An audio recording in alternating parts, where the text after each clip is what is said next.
ಪಾಡಿದರೆ ಎನ್ನೊಡೆಯನ ಪಾಡುವೆ, ಬೇಡಿದರೆ ಎನ್ನೊಡೆಯನ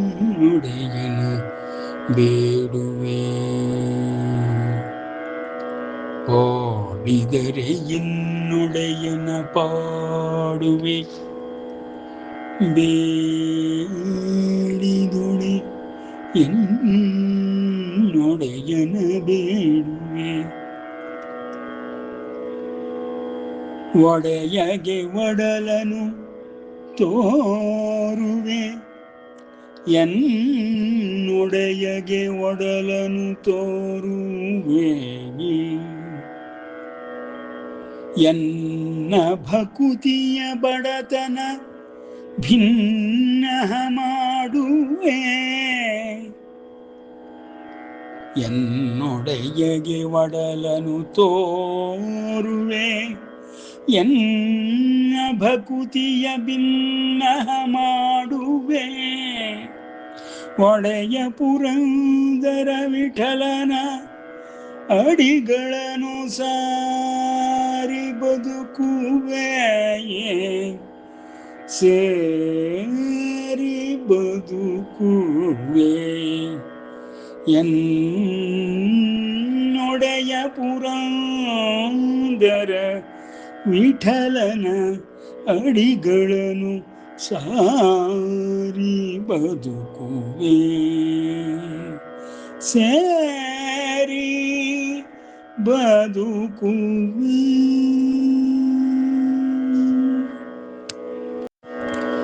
ಶುಕ್ಲಾಂಬರಧರಂ ವಿಷ್ಣುಂ ಶಶಿವರ್ಣಂ ಚತುರ್ಭುಜಂ ಪ್ರಸನ್ನವದನಂ ಧ್ಯಾಯೇತ್ ಸರ್ವವಿಘ್ನೋಪಶಾಂತಯೇ.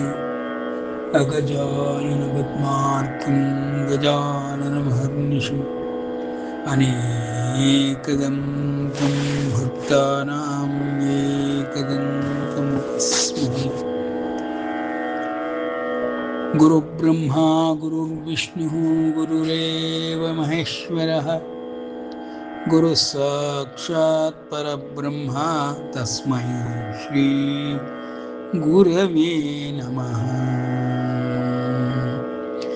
ಆನಂದಮಾನಂದಕರಂ ಪ್ರಸನ್ನಂ ಧ್ಯಾನಸ್ವರೂಪಂ ನಿದಬೋಧಯುಕ್ತಂ ಯೋಗೀಂದ್ರಮೇಢ್ಯಂ ಭವರೋಗವೈದ್ಯಂ ಶ್ರೀಮದ್ಗುರುಂ ನಿತ್ಯಮಹಂ ನಮಾಮಿ. ಪರಿತ್ರಾಣಾಯ ಸಾಧೂನಾಂ ವಿನಾಶಾಯ ಚ ದುಷ್ಕೃತಾಂ ಧರ್ಮ ಸಂಸ್ಥಾಪನಾರ್ಥಾಯ ಸಂಭವಾಮಿ ಯುಗೇ ಯುಗೇ. ಅನನ್ಯಾಶ್ಚಿಂತಯಂತೋ ಮಾಂ ಯೇ ಜನಾಃ ಪರ್ಯುಪಾಸತೆ ತೇಷಾಂ ನಿತ್ಯಾಭಿಯುಕ್ತಾನಾಂ ಯೋಗಕ್ಷೇಮಂ ವಹಾಮ್ಯಹಂ.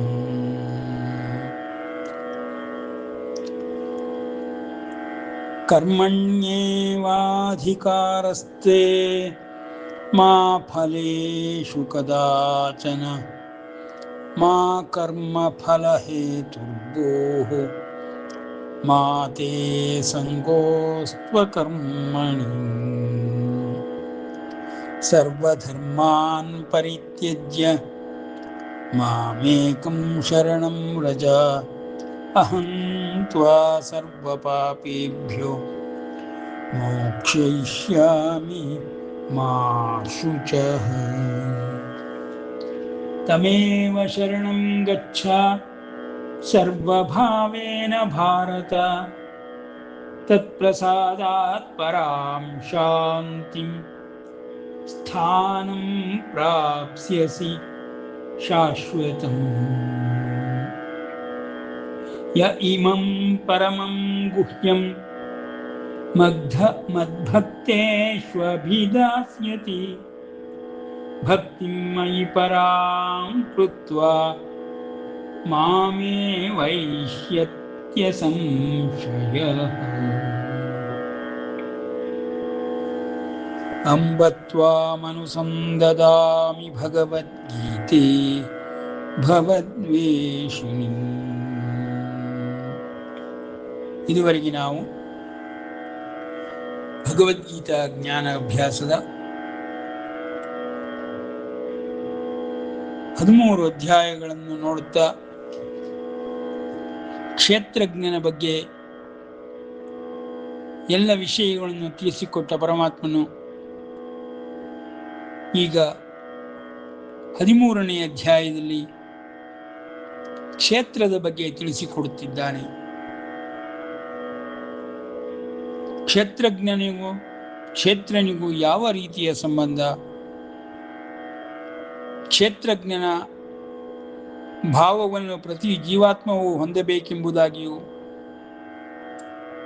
ಹಾಗೆಯೇ ಕ್ಷೇತ್ರದ ಮೇಲೆ ಕ್ಷೇತ್ರಜ್ಞನ ಪ್ರಭಾವವು ಯಾವ ರೀತಿ ಕೆಲಸ ಮಾಡುತ್ತಿರುತ್ತದೆ ಎಂಬುದನ್ನಾಗಿ ತಿಳಿಸಿಕೊಡುತ್ತಾ ಪರಮಾತ್ಮನು ಭಾವ ಪ್ರಭಾವಗಳ ಮಹಿಮೆಗಳನ್ನು 2ನೇ ಅಧ್ಯಾಯದಿಂದಲೇ ಹೇಳುತ್ತಾ, ಹೇಗೆ ಪ್ರತಿ ದೇಹದಲ್ಲಿಯೂ ಕ್ಷೇತ್ರಜ್ಞನಾಗಿ ಪರಮಾತ್ಮನು ತೇಜೋರೂಪಿಯಾಗಿಯೂ ಜ್ಯೋತಿ ರೂಪನಾಗಿಯೂ ಇರುತ್ತಾನೆ, ಮತ್ತು ಕ್ಷೇತ್ರವು ಹೇಗೆ ದೇಶ ಪ್ರದೇಶದಂತೆ ಪದವಿಯಂತೆ ಕ್ಷೇತ್ರಜ್ಞನ ಪ್ರಭಾವವನ್ನು ಹೊರಹೊಮ್ಮಿಸುತ್ತಿರುತ್ತದೆ. ಕ್ಷೇತ್ರಜ್ಞನ ಬೆಳಕು ಈ ದೇಹವೆಂಬ ಕ್ಷೇತ್ರದಲ್ಲಿ ಹೇಗೆ ಹರಡಿ ತನ್ನ ಪ್ರಭಾವವನ್ನು ತೋರಿಸುತ್ತದೆ. ಈ ದೇಹದ ವಿಸ್ತರಿಸುವಿಕೆಯು ಆಕಾಶದ ತನಕ ಹೇಗೆ ಪ್ರಸರಿಸುತ್ತಿರುತ್ತದೆ. ಆಕಾಶದಲ್ಲೆಲ್ಲ ಹೇಗೆ ಸೂರ್ಯಮಂಡಲದಿಂದ ಬೆಳಕು ಎಂಬುದು ಎಲ್ಲರಿಗೂ ದೊರಕುತ್ತಿರುತ್ತದೆಯೋ, ಎಲ್ಲ ಗ್ರಹಗಳಿಗೂ ಬೆಳಕು ತಲುಪುತ್ತಿರುತ್ತದೆಯೋ, ಎಲ್ಲ ಆಕಾಶ ಕಾಯಗಳಿಗೂ ಬೆಳಕು ಬೀಳುತ್ತಾ ಇರುತ್ತದೆಯೋ, ಹಾಗೆ ಈ ಸೌರಮಂಡಲದಲ್ಲಿ ಸೂರ್ಯನಿರುವಂತೆಯೇ ಪ್ರತಿ ಕ್ಷೇತ್ರದಲ್ಲೂ ಕ್ಷೇತ್ರಜ್ಞನಾಗಿ ಸೂರ್ಯನ ತೇಜಸ್ಸಿನಿಂದ ಕೂಡಿದವಂತಾಗಿ ಈ ಪುರುಷನು, ಆತ್ಮನು, ಕ್ಷೇತ್ರಜ್ಞನು ಬೆಳಗುತ್ತಲೇ ಇರುತ್ತಾನೆ ಎಂಬ ದಿವ್ಯ ರಹಸ್ಯಗಳನ್ನು ಪರಮಾತ್ಮನು ತಿಳಿಸುತ್ತಾ, ಕ್ಷೇತ್ರದ ವಿಷಯದಲ್ಲಿ ದೇಹವನ್ನು ಕ್ಷೇತ್ರವೆಂಬುದಾಗಿ ನೋಡಬೇಕು. ಪ್ರಭಾವವುಳ್ಳದರಿಂದ ಈ ಪ್ರಭೆಯನ್ನು ಎಲ್ಲಿಯ ತನಕ ಗುರುತಿಸಬಹುದೋ ಅಲ್ಲಿಯ ತನಕವೂ ಪ್ರತಿ ಕ್ಷೇತ್ರಜ್ಞನ ಪರಿಚಯವು ಆಗುತ್ತಲೇ ಇರುತ್ತದೆ. ಎಲ್ಲರಿಗೂ ಅವನ ಬೆಳಕು ಬೀಳುತ್ತಲೇ ಇರುತ್ತದೆ. ಇಂತಹ ಬೆಳಕಿನಲ್ಲಿ ನಾವು ಪ್ರತಿ ಜೀವವನ್ನಾಗಲಿ ದೇಹವನ್ನಾಗಲಿ ಮತ್ತು ವಸ್ತು ವಿಷಯಗಳನ್ನಾಗಲಿ ನೋಡಿ ತಿಳಿದುಕೊಳ್ಳಬೇಕು. ಹೀಗೆ ದಿವ್ಯ ವ್ಯವಸ್ಥೆಯು ವೃಕ್ಷದ ಭೂಮಿಯ ಅಡಿಯಲ್ಲಿರುವ ವೃಕ್ಷದ ಬೇರಿನ ಓಪಾದಿಯಲ್ಲಿ ನೀರು, ಬೆಳಕು, ಜೀವ, ಚೈತನ್ಯ, ಶಕ್ತಿ ಎಲ್ಲವನ್ನು ರವಾನಿಸುತ್ತಾ ಹೇಗೆ ವೃಕ್ಷವನ್ನು ಕಾಪಾಡುತ್ತಿರುತ್ತದೆಯೋ, ಅದೇ ರೀತಿ ಭೂಮಂಡಲದ ಮೇಲಿರುವ ಸಕಲ ಜೀವರಾಶಿಗಳನ್ನು ಸೂರ್ಯನ ಬೆಳಕಿನಂತೆ, ತೇಜಸ್ಸಿನಂತೆ, ಆತ್ಮರೂಪದಿಂದ, ಪುರುಷ ರೂಪದಿಂದ ಕ್ಷೇತ್ರಜ್ಞನಾಗಿ ಈ ದೇಹವೆಂಬ ಕ್ಷೇತ್ರದಲ್ಲಿ ಕುಳಿತುಕೊಂಡು ಭಗವಂತನು ಅಂತರಂಗದಲ್ಲಿ ಬೆಳಕನ್ನು ಬೀಳಿಸುತ್ತಿರುತ್ತಾನೆ. ನಾವು ಕಣ್ಣು ಮುಚ್ಚಿದ ಒಡನೆಯೇ ನಮಗೆ ಒಳಗಿರುವುದೆಲ್ಲವೂ ಕಾಣುವುದಕ್ಕೆ ಕಾರಣವೇ ಈ ಆತ್ಮನೆಂಬ ಜ್ವಾಜ್ವಲ್ಯಮಾನವಾದ ದೀಪದ ಬೆಳಕಿನಿಂದ. ದೀಪದಂತೆ ಜ್ಯೋತಿಯು ಆಗಬೇಕಾದರೆ ಈ ಶರೀರದ ಅವಯವಗಳ ಸಹಾಯದಿಂದ ಅದು ಜ್ಯೋತಿಯಾಗಿದ್ದರೂ, ಜಾಜ್ವಲ್ಯಮಾನವಾದ ಅಗ್ನಿಯಂತೆ ಉರಿಯುತ್ತಿದ್ದರೂ ದೀಪದಂತೆ ಬೆಳಕನ್ನು ಕೊಡಲು ಆರಂಭಿಸುವುದು. ಆ ಒಂದು ದೀಪದ ಬೆಳಕನ್ನು ಕೊಡುವುದನ್ನೇ ಸತ್ಯ ಎಂಬ ಪದದಿಂದ ಪರಮಾತ್ಮನು ಪರಿಚಯಿಸುತ್ತಾ, ಪ್ರತಿ ದೀಪಕ್ಕೂ ಇರುವ ಬೆಳಕು, ಶಾಖ, ತೇಜಸ್ಸು ಎಂಬ ಸತ್ವವನ್ನು ವಿವರಿಸುತ್ತಾನೆ. ಸೂರ್ಯ ಜ್ಯೋತಿಗೆ ಸತ್ವ ಯಾವುದು? ಬೆಳಕು, ಶಾಖ. ಇವೆರಡುಗಳೇ ನಮಗೆ ಕಾರ್ಯ ಮಾಡುತ್ತಿರುವುದನ್ನು, ಪ್ರಭಾವವನ್ನು ತೋರಿಸುತ್ತದೆ.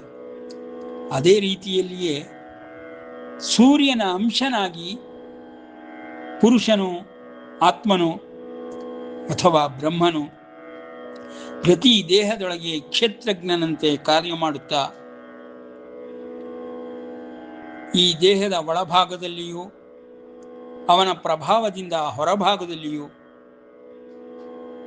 ಪ್ರಭಾವವನ್ನು ಬೀರುತ್ತಾ, ಬೆಳಕನ್ನು ಬೀರುತ್ತಾ,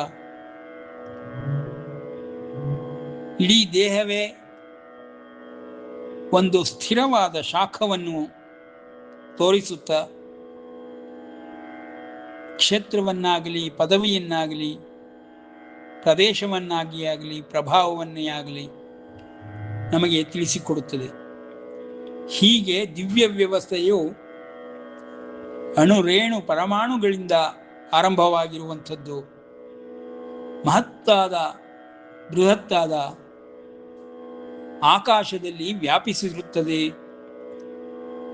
ಸಕಲ ಲೋಕಗಳಿಗೂ ಇದರ ಬೆಳಕು ಕಾಣುತ್ತಲೇ ಇರುತ್ತದೆ ಎಂಬುದಾಗಿ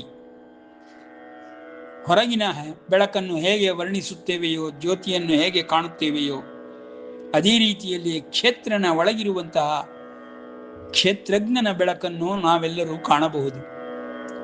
ಹೀಗೆ ದೀಪದ ಉದಾಹರಣೆಯಿಂದ ಬ್ರಹ್ಮನನ್ನಾಗಲಿ ಆತ್ಮನನ್ನಾಗಲಿ ನಾವು ಪರಿಚಯಿಸಿಕೊಳ್ಳಬಹುದು. ಇಲ್ಲವಾದರೆ ಲೌಕಿಕವಾಗಿ ಅಥವಾ ಭೌತಿಕವಾಗಿ ಯಾವ ಉದಾಹರಣೆಗಳ ಮೂಲಕವೂ ಈ ಬ್ರಹ್ಮನನ್ನು ತಿಳಿಯಲು ಸಾಧ್ಯವಾಗುವುದಿಲ್ಲ. ದೀಪ ಹೇಗೆ ಉರಿಯುತ್ತಲೇ ಇರುತ್ತದೆಯೋ ಹಾಗೆ ಪ್ರತಿ ದೇಹದಲ್ಲಿಯೂ ದೀಪದೋಪಾದಿಯಲ್ಲಿ ಬೆಳಕನ್ನು, ಶಕ್ತಿಯನ್ನು, ಶಾಖವನ್ನು ಕೊಡುತ್ತಾ ಪ್ರತಿ ಆತ್ಮವು ಬೆಳಗುತ್ತಲೇ ಇರುತ್ತದೆ.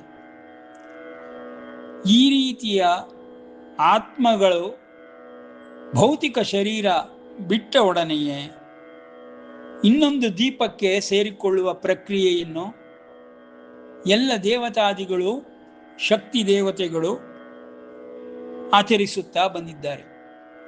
ಹಾಗಾಗಿ ಯಾವ ದೇವತೆಗಳನ್ನು, ದೇವರುಗಳನ್ನು ನಾವು ಪೂಜಿಸುತ್ತಾ, ಆರಾಧಿಸುತ್ತಾ ಅವರ ಭಕ್ತರಾಗಿರುತ್ತೇವೆಯೋ ಅಂಥವರೆಲ್ಲರೂ ಮರಣದ ನಂತರದಲ್ಲಿ ಆಯಾಯ ದೇವತೆಗಳ ಶಕ್ತಿಯೊಳಗೆ ಸೇರಿಕೊಂಡು ಸೂಕ್ಷ್ಮ ಶರೀರಗಳಾಗಿ ಇರುವಂತಹ ದೇವತೆಗಳ ಸತ್ವರೂಪದಿಂದ ದೀಪದೋಪಾದಿಯಲ್ಲಿ 16 ದೀಪಗಳು ಸೇರಿದಂತೆ ಸೇರುತ್ತಾ ಹೋಗುತ್ತದೆ. ಈ ರೀತಿಯ ರಹಸ್ಯತಮವಾದ ವಿಷಯಗಳನ್ನು ಭಗವಂತನು ಅಧ್ಯಾತ್ಮದಲ್ಲಿ ತಿಳಿಸುತ್ತಾ ಅಧಿದೈವಿಕ ಮತ್ತು ಆಧ್ಯಾತ್ಮಿಕ ಎಂಬ ಪದಗಳನ್ನು ಪರಿಚಯ ಮಾಡಿಕೊಡುತ್ತಾನೆ. ಅಧಿಭೌತಿಕವೆಂಬುದು ಎಲ್ಲರಿಗೂ ಕಾಣಸಿಗುತ್ತದೆ. ಇಂದ್ರಿಯಗಳಿಂದ ಕೂಡಿರುವಂತಹ ಈ ಭೌತಿಕ ಪ್ರಪಂಚದಲ್ಲಿ ಇರುವಂತಹ ಈ ಕ್ಷೇತ್ರವನ್ನು, ಶರೀರವನ್ನು ಎಲ್ಲರೂ ಇಂದ್ರಿಯಗಳ ಮೂಲಕವೇ ತಿಳಿದುಕೊಳ್ಳುತ್ತಾರೆ ಮತ್ತು ಅನುಭವಿಸುತ್ತಲೂ ಇರುತ್ತಾರೆ. ವಾಹನದಂತೆ ಈ ಕ್ಷೇತ್ರವು ಕೆಲಸ ಮಾಡುವುದಾಗಿ, ಈ ಕ್ಷೇತ್ರಕ್ಕೆ ಮೂಲದಿಂದ ಬೆಳಕನ್ನು, ಶಾಖವನ್ನು ಮತ್ತು ಇಂಧನವನ್ನು ಕೊಡುತ್ತಿರುವಂತಹ ಆ ಕ್ಷೇತ್ರಜ್ಞನು ಹೇಗೆ ದೈಹಿಕವಾಗಿರುವಂತಹ ಈ ಕ್ಷೇತ್ರಗಳಲ್ಲಿ ನೆಲೆ ನಿಂತಿರುತ್ತಾನೆ ಮತ್ತು ಪ್ರತಿಯೊಂದು ಕ್ಷೇತ್ರವನ್ನು ಬೆಳಗುತ್ತಲೇ ಇರುತ್ತಾನೆ, ಅದರಲ್ಲಿ ತನ್ನ ಪ್ರಭಾವವನ್ನು ತೋರಿಸುತ್ತಲೇ ಇರುತ್ತಾನೆ ಎಂಬುದನ್ನು 2ನೇ ಅಧ್ಯಾಯದಿಂದಲೇ ಪರಮಾತ್ಮನು ತಿಳಿಸಿಕೊಟ್ಟಿರುತ್ತಾನೆ. ವಿಧ ವಿಧವಾದ ಅಧ್ಯಾಯಗಳಲ್ಲಿ ವಿಧ ವಿಧವಾದ ರೂಪಗಳಲ್ಲಿ ವರ್ಣಿಸುವುದರಿಂದ ಒಂದಕ್ಕೊಂದು ಸಮನ್ವಯ ಮಾಡುವುದನ್ನು ಅಧ್ಯಾತ್ಮ ಗುರುವಿನ ಮೂಲಕ ತಿಳಿದುಕೊಳ್ಳಬೇಕೇ ಹೊರತು ಎಲ್ಲವೂ ತಂತಾನೇ ಗೋಚರವಾಗುವುದಿಲ್ಲ. ಜಗತ್ತಿನಲ್ಲಿ ರಹಸ್ಯವಾಗಿ ವಸ್ತುಗಳು ಹೇಗೆ ಭೂಮಿಯೊಳಗೆ ಹುದುಗಿರುತ್ತದೋ, ಖನಿಜೋಪಾದಿಯಲ್ಲಿ ರತ್ನಗಳಂತೆ ಹೇಗೆ ಸಮುದ್ರದಲ್ಲಿ ಮುಳುಗಿರುತ್ತದೆಯೋ, ಹಾಗೆಯೇ ಈ ದೇಹವೆಂಬ ಕ್ಷೇತ್ರದೊಳಗೆ ಎಲ್ಲ ರೀತಿಯ ಜ್ಯೋತಿಯು, ಶಕ್ತಿಗಳು ಒಮ್ಮೈಸಿ ಆ ಒಂದುಗೂಡಿರುವಂತಹ ಶಕ್ತಿಯ ರೂಪವನ್ನು, ಪರಿಚಯವನ್ನು ಅಂಶರೂಪದಿಂದ ನಾವುಗಳೆಲ್ಲರೂ ತಿಳಿದುಕೊಳ್ಳಬಹುದಾದ್ದರಿಂದ ಬೃಹತ್ತಾದ ಈ ವಿಶ್ವದಲ್ಲಿಯೂ ಅದೇ ಶಕ್ತಿಯು ವಿಧ ವಿಧವಾದ ರೀತಿಯಲ್ಲಿ ಶಕ್ತಿಗಳಾಗಿ ನಮಗೆ ಕಾಣಸಿಗುತ್ತದೆ. ಈ ರೀತಿಯ ಶಕ್ತಿ ಮತ್ತು ವಸ್ತುಗಳ ಪರಿಚಯವನ್ನು ಪರಮಾತ್ಮನು ಮಾಡಿಕೊಳ್ತಾ ಈ ವಸ್ತುಗಳಿಂದಲೇ ಕೂಡಿರುವಂತಹ ಈ ಒಂದು ವಿಶ್ವವನ್ನು ಕ್ಷೇತ್ರವೆಂಬುದಾಗಿಯೇ ತಿಳಿದುಕೊಳ್ಳಬೇಕೆಂದು ಹೇಳುತ್ತಾನೆ. ಅದು ಒಂದೇ ಒಂದು ವಸ್ತುವಾಗಿ ನಾವು ನೋಡಿದಾಗ ಶರೀರವಾಗಿ ನಮಗೆ ಕಾಣಸಿಗುತ್ತದೆ. ಕ್ಷೇತ್ರಜ್ಞನ ಅಂಶವಾಗಿ ಒಂದು ಆತ್ಮವು, ಬ್ರಹ್ಮನು ಅಥವಾ ಪುರುಷನು ಕ್ಷೇತ್ರಜ್ಞನಾಗಿ ನಮಗೆ ಪ್ರತಿ ಜೀವನಾಗಿ, ಜೀವಾತ್ಮನಾಗಿ ಕಾಣಸಿಗುತ್ತಾನೆ. ಹೀಗೆ ಶಕ್ತಿ, ಜೀವಶಕ್ತಿ, ಆತ್ಮಶಕ್ತಿಗಳನ್ನು ಪರಿಚಯಿಸುತ್ತಾ ಪರಮಾತ್ಮನು ಇಡೀ ವಿಶ್ವಕ್ಕೆ ಹೇಗೆ ವ್ಯಾಪಿಸಿದ್ದೇನೆ ಎಂಬುದನ್ನು ವಿಶ್ವರೂಪದಿಂದ ತೋರಿಸುತ್ತಾ ಇಡೀ ವಿಶ್ವವೆಲ್ಲವೂ ಶಕ್ತಿ ಮತ್ತು ವಿಧ ವಿಧವಾದ ರೂಪಗಳಿಂದ ವಸ್ತು ರೂಪದಲ್ಲಿಯೂ ವ್ಯಕ್ತ ರೂಪದಲ್ಲಿಯೂ ಈ ಜಗತ್ತನ್ನು ಆಕ್ರಮಿಸಿಕೊಂಡಿದೆ. ಹೀಗೆ ವ್ಯಕ್ತರೂಪದ ಭೌತಿಕ ಪ್ರಪಂಚವನ್ನಾಗಲಿ, ಸೂಕ್ಷ್ಮ ರೂಪದ ಶಕ್ತಿ ಎಂಬ ಈ ಅಂತರಂಗದಲ್ಲಿರುವಂತಹ ಸೂಕ್ಷ್ಮ ಶರೀರದ ರೂಪದಲ್ಲಾಗಲಿ ಪ್ರತಿಯೊಬ್ಬರೂ ತಿಳಿದುಕೊಳ್ಳಬಹುದು. ಭೌತಿಕ ಶರೀರವು ಹೇಗೆ ವಸ್ತುತಃ ನಮಗೆ ಕಾಣಿಸುತ್ತದೆಯೋ ಅದೇ ರೀತಿಯಲ್ಲಿಯೇ ಎಲ್ಲ ಪಂಚಭೌತಿಕ ತತ್ವಗಳು ಸೂಕ್ಷ್ಮ ರೂಪದಲ್ಲಿಯೂ ಅಂಶವಾಗಿಯೂ ನಮಗೆ ನಮ್ಮ ದೇಹದಲ್ಲಿಯೇ ಅಡಗಿರುತ್ತದೆ ಎಂಬುದನ್ನು ಪರಮಾತ್ಮನು ಭೂಮಿರಾಪೋ ನಲೋ ವಾಯು ಖಮ್ಮನೋ ಬುದ್ಧಿರೇವಚ ಅಹಂಕಾರ ಇತೀಯಮ್ಮೆ ಭಿನ್ನ ಪ್ರಕೃತಿ ರಾಷ್ಟ್ರದ ಮತ್ತು ಜೀವ ಎಂಬ 9ನೆಯ ಪ್ರಕೃತಿಯ ವಿಶೇಷ ರೂಪವನ್ನು ವರ್ಣಿಸುತ್ತಾ ಪರಮಾತ್ಮನು ಹೇಗೆ ಒಂದು ದೇಹವು ಉಂಟಾಗಿದೆ, ಆ ದೇಹದಲ್ಲಿ ಬೃಹತ್ತಾಗಿ ವಿಶ್ವದಲ್ಲೇ ವ್ಯಾಪಿಸಿರುವಂತಹ ಈ 9 ಶಕ್ತಿಗಳು ಅಂಶರೂಪದಿಂದ ಕಾಣಿಸಿಕೊಳ್ಳುತ್ತದೆ ಎಂಬುದಾಗಿ ವರ್ಣಿಸುತ್ತಾರೆ. ಪ್ರತಿ ಜೀವಾತ್ಮನಿಗೂ ಇರುವ ಈ ಕ್ಷೇತ್ರವನ್ನು, ದೇಹವನ್ನು, ಶರೀರವನ್ನು ವರ್ಣಿಸುತ್ತಾ ಈ ಶರೀರಕ್ಕೆ ಇರುವ ಗುಣಗಳನ್ನು ಮತ್ತು ದೋಷಗಳನ್ನು ವರ್ಣಿಸುತ್ತಾನೆ. ಈ ಗುಣಗಳ ಅಧಿಕ್ಯದಿಂದಲೇ ನಾವು ಎಲ್ಲವನ್ನೂ ತಿಳಿದುಕೊಳ್ಳಲು ಸಾಧ್ಯವಾಗುತ್ತದೆ.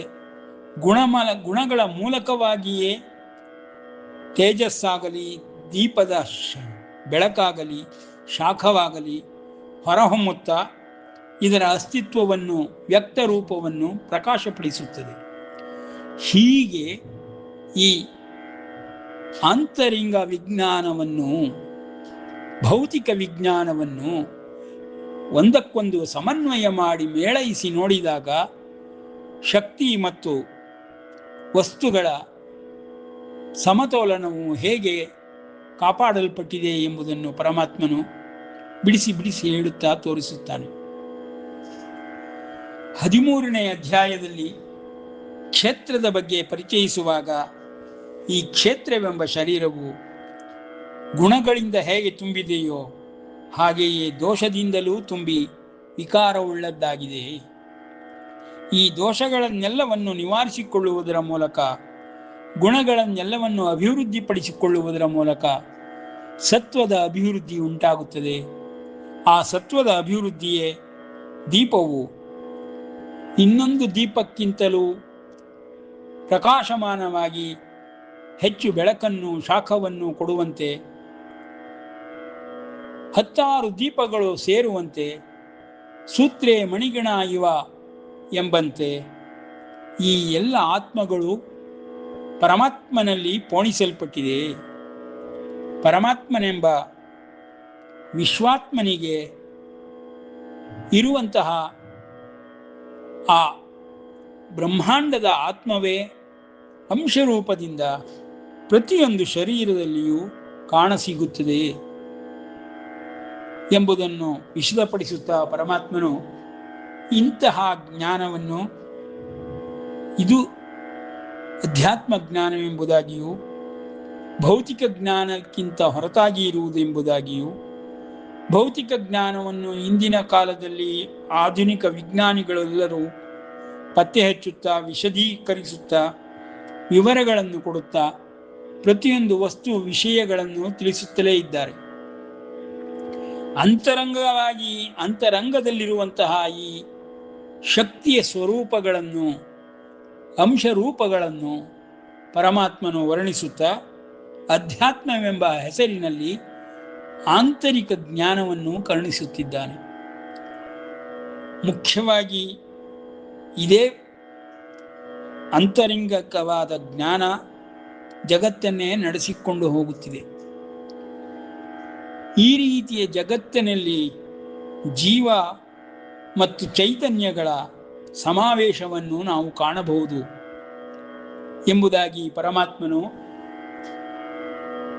ಈ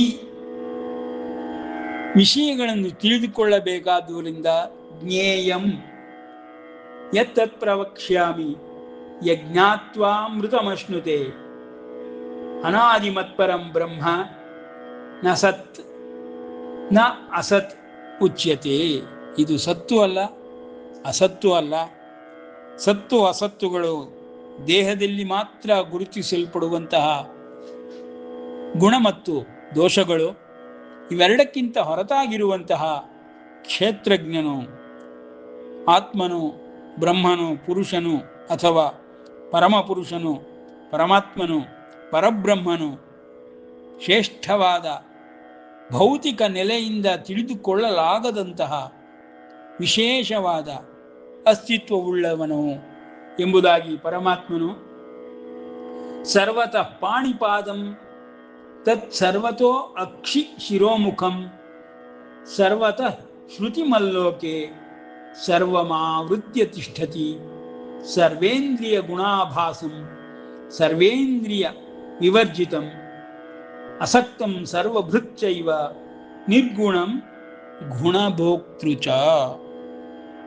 ನಿರ್ಗುಣನೂ ಹೌದು, ಗುಣಗಳುಳ್ಳವನೂ ಹೌದು, ಗುಣಭೋಕ್ತೃಚ.